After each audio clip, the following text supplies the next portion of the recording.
Assalamualaikum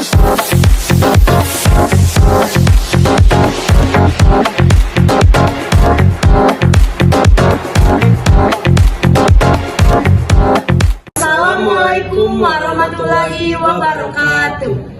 Hai teman-teman, di sini ada kita. Ini podcast pertama kali kita. Nah, kali ini spesial, ada saya Nahila Nurul Isbanun sebagai moderator dan partner saya Hafid Alborikoto sebagai narasumber. Di sini kita akan membahas tentang cinta tanah air dan moderasi beragama. Langsung aja kita ke pertanyaannya ya. Nah Kak, di sini saya punya 3 pertanyaan nih buat Kakak Hafid. Pertanyaan yang pertama, menurut Kakak apa sih cinta tanah air dan moderasi beragama itu? Tolong dijelaskan ya. Oke. Yang pertama yaitu cinta tanah air. Kita sebagai masyarakat Indonesia dengan bangga menunjukkan rasa cinta kita terhadap tanah air dengan cara mempromosikan budaya kita, mempromosikan suku bangsa yang ada di negara kita, lalu segala tradisi yang ada di Indonesia. Kita harus menunjukkannya dengan cara bisa juga mempromosikannya ke mancanegara atau ke orang luar, seperti itu Kak. Nah, itu tuh kesempatan atau peluang untuk kita bisa mempromosikan apa sih khas dari Indonesia itu. Misalnya kita di daerah Banten ada gula aren. Nah, kita bisa mempromosikannya ke luar kota ataupun ke luar negeri dengan gula aren ini. Yang kedua Kak, ada moderasi beragama. Apa itu moderasi beragama? Oke. Moderasi beragama itu jalan tengah, seperti artinya moderasi, yang dimana dengan cara tersebut seseorang tidak ekstrim dan berlebihan dalam menjalankan agamanya. Nah, orang yang mempraktekkan ini disebut moderat. Oh, jadi moderasi beragama ini sama saja dengan kita toleransi terhadap agama yang lainnya. Nah, di Indonesia ini kebetulan ada berbagai macam agama, ada 6 agama. Apa aja? Yang pertama ada agama Islam, Kristen Katolik, Kristen Protestan, Hindu, Buddha, dan Konghucu. Nah, itu bisa kita jadikan toleransi terhadap sesama agama ataupun beda agama.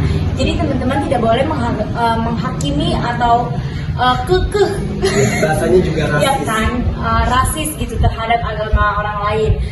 Jadi kita sebagai anak Indonesia ataupun warga Indonesia, kita harus melestarikan toleransi itu. Kebetulan di sekolah kita berbagai macam agama ataupun berbagai macam suku, ras, ada yang dari Papua, dari Aceh, dari Medan ataupun dari yang lainnya. Nah, itu bisa dijadikan agar untuk pembelajaran kita lah, kalau kita itu butuh toleransi. Menurut Kakak tuh penting gak sih moderasi beragama di sekitaran sekolah ataupun di masyarakat? Oke.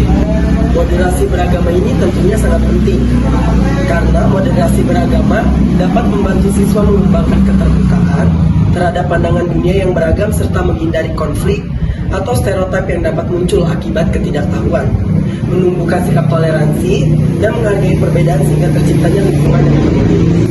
Nah, teman-teman, itu penting karena seperti yang kita sebutkan tadi, takutnya ada perasisan ataupun olok terhadap teman yang berbeda agama.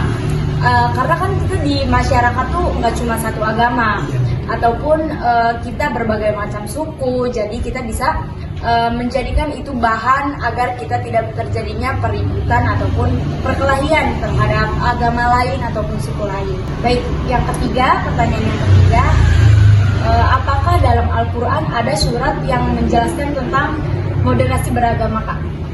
Tentunya ada Kak, ini ada di surat Al-Qasas ayat 85 yang bunyinya seperti ini.